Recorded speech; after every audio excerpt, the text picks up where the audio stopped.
वो ना किसी फिल्मी खानदान से आया था, ना उसके पास कोई गॉडफादर था। लेकिन जब वो स्क्रीन पर आता तो हर दिल धड़क उठता। ना दिखावे की जरूरत थी, ना शोर शराबे की। आ मेरी रानी ले जा छल्ला निशान।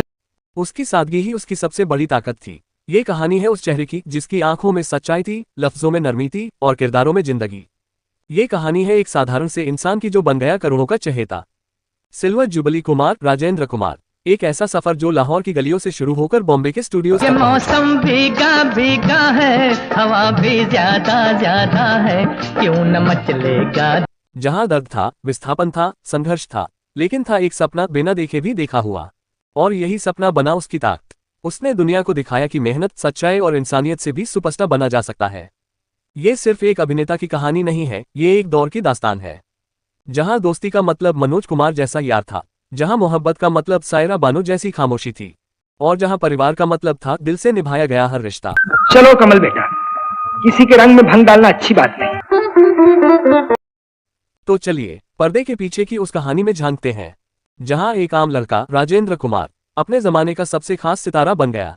सन 1929 भारत आजाद नहीं था और लाहौर की तंग गलियों में एक मासूम चेहरा अपनी मां का आंचल पकड़कर दौड़ रहा था। पहले मिले थे सपनों में और आज सामने पाया, हाय कुर्बान।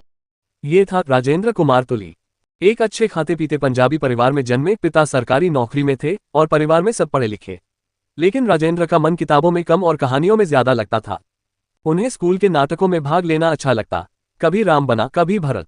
उसकी मासूम आंखों में कलाकार बनने का बीज तभी बो दिया गया था, बस उसे खुद भी पता नहीं चला। 1947 आया आजादी का साल, लेकिन साथ ही आया भारत पाकिस्तान का बंटवारा, और उसी के साथ लाहौर में फैली आग ने हजारों सपनों को राख कर दिया। राजेंद्र का परिवार भी उन लाखों लोगों में से था जिन्हें सब कुछ छोड़कर भागना पड़ा। उन्होंने दिल्ली में शरण ली। एक समृद्ध जिंदगी अचानक संघर्ष में बदल गई। लेकिन कहते हैं न, कभी कभी मुश्किलें ही इंसान को उसकी मंजिल तक पहुंचाती है। दिल्ली में पढ़ाई पूरी करने के बाद राजेंद्र ने अपने एक रिश्तेदार की मदद से बंबई का रुख किया। वहां उन्हें महबूब खान के साथ एक छोटी सी नौकरी मिल गई, असिस्टेंट डायरेक्टर की। फिल्म थी आन 1952, एक भव्य फिल्म, बड़े सितारे, बड़ा सेट। राजेंद्र कुमार रोज शूटिंग पर जाते, छोटे मोटे काम करते, डायरेक्टर के नोट्स लेते, स्क्रिप्ट संभालते। लेकिन जब भी कोई अभिनेता लेट होता, वह खुद ही उसकी जगह पर अभिनय कर दिखाते। यही बन गया टर्निंग पॉइंट। महबूब खान ने एक दिन देखा ये लड़का एक्टिंग बहुत स्वाभाविक करता है। उन्होंने पूछा, तुमने कभी एक्टिंग की है? राजेंद्र बोले, स्कूल में नाटक किए हैं।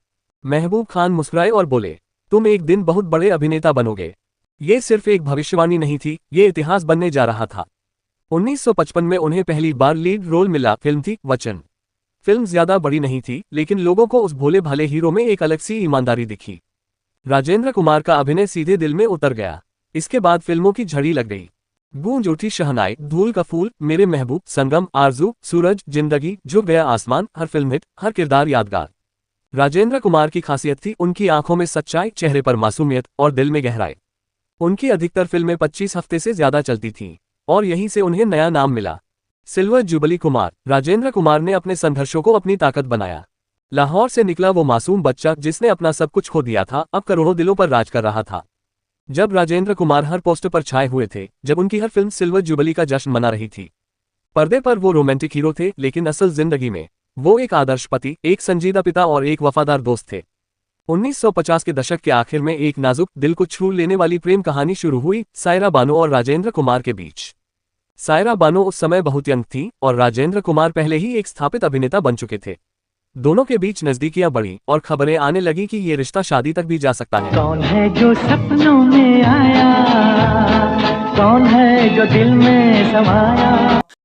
लेकिन जिंदगी की सबसे बड़ी ट्रेजेडी ये थी कि राजेंद्र कुमार पहले से शादीशुदा थे। सायरा बानो ने एक दिन खुद को पीछे खींच लिया क्योंकि वो किसी का घर तोड़ना नहीं चाहती थी। सायरा ने मोहब्बत छोड़ी, इज्जत चुनी।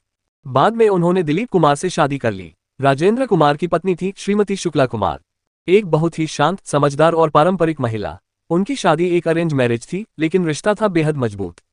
जब राजेंद्र कुमार फिल्मों में व्यस्त रहते तब शुक्ला जी घर को संभालती। वो ग्लैमर से दूर, पर्दे के पीछे एक मजबूत स्तंभ थी। राजेंद्र अक्सर कहते थे, शोहरत बहुत कुछ देती है मगर सुकून सिर्फ घर देता है। राजेंद्र कुमार का सबसे बड़ा सपना था अपने बेटे को सुपरस्टार बनते देखना। उन्होंने अपने बेटे कुमार गौरव को लॉन्च किया 1981 में फिल्म लव स्टोरी से। उन्होंने फिल्म प्रोड्यूस की, खुद सेट्स पर हर चीज देखी, और जब फिल्म रिलीज हुई बॉक्स ऑफिस पर धमाका हो गया। कुमार गौरव रातों रात सुपरस्टार बन गए। राजेंद्र कुमार की आंखों में वो खुशी थी जो उन्होंने खुद की पहली हिट फिल्म पर भी महसूस नहीं की थी। लेकिन आगे चलकर कुमार गौरव का करियर नहीं टिक पाया। राजेंद्र ने कई फिल्में बनाई, कोशिशें की, लेकिन वो चमक बरकरार नहीं रह सकी। फिर भी राजेंद्र ने कभी हार नहीं मानी, क्योंकि वो सिर्फ पिता नहीं, बेटे का सबसे बड़ा फैन भी थे। राजेंद्र कुमार की सबसे गहरी दोस्ती थी राज कपूर से। दोनों एक दूसरे की इज्जत करते थे, सलाह मशविरा करते थे और एक दूसरे के घर परिवार से जुड़े हुए थे। एक किस्सा मशहूर है, जब राज कपूर की तबीयत खराब थी और उन्हें अस्पताल में भर्ती किया गया, तो राजेंद्र कुमार रोज रात को छुपकर मंदिर जाकर राज कपूर की लंबी उम्र की दुआ करते थे। ऐसी दोस्ती आज की फिल्मों में देखने को मिलती है, जिंदगी में कम ही मिलती है। 1950-60 का दौर था। फिल्म इंडस्ट्री में दो नाम अपने अपने अंदाज से दर्शकों के दिलों में उतर रहे थे। एक थे राजेंद्र कुमार, जिनकी मुस्कान मासूम थी और आंखें बोलती थीं, और दूसरे थे मनोज कुमार, जिनके चेहरे पर देशभक्ति और भावनाओं की गहराई थी। दोनों की शख्सियत अलग थी, लेकिन दिल के तार कहीं न कहीं जुड़ते थे। इनकी पहली मुलाकात फिल्मी सेट पर नहीं, एक अवार्ड फंक्शन में हुई। राजेंद्र ने मनोज को गले लगाकर कहा था, तुम सिर्फ अच्छा एक्टर नहीं, बहुत अच्छा इंसान भी हो। मनोज कुमार ये बात कभी नहीं भूले। जब मनोज कुमार ने उपकार बनाने का फैसला किया तो इंडस्ट्री में बहुत से लोगों ने कहा, देशभक्ति की फिल्में नहीं चलती, ये जमाना रोमांस का है। लेकिन राजेंद्र कुमार ने उल्टा कहा, अगर कोई ये फिल्म बना सकता है तो वो सिर्फ तुम हो मनोज। वो पहले लोगों में से थे जिन्होंने उपकार को सपोर्ट किया और पब्लिकली उसकी तारीफ की। बाद में जब राजेंद्र कुमार को अपने बेटे कुमार गौरव को लॉन्च करना था, तो मनोज कुमार ने भी उनकी फिल्म लव स्टोरी का जमकर प्रचार किया। यहां तक कि कई जगह अपनी फिल्म की पब्लिसिटी रोक दी ताकि लव स्टोरी को जगह मिल सके। दोनों एक दूसरे की कामयाबी से जलते नहीं थे, खुश होते थे। मनोज कुमार एक इंटरव्यू में कहते हैं, राजेंद्र मेरे लिए सिर्फ दोस्त नहीं थे, बड़े भाई जैसे थे। उनसे मैंने सीखा कि जमीन पर कैसे रहा जाता है जब आप आसमान छू रहे हो। वहीं राजेंद्र कुमार भी अपने करीबियों से कहते थे, मनोज सच्चा आदमी है, उसके जैसा साफ दिल बहुत कम लोगों में होता है। जब 80 के दशक में दोनों कलाकारों का करियर ढलान की ओर था, तो भी उनकी दोस्ती पहले जैसी बनी रही। ना कोई ईगो, ना कोई दिखावा। मनोज कुमार अक्सर राजेंद्र के घर जाते और राजेंद्र कुमार मनोज के बेटे कुणाल को सलाह देते। ये दोस्ती सिर्फ चाय की प्याली या शूटिंग तक सीमित नहीं थी, ये दिल से दिल तक थी।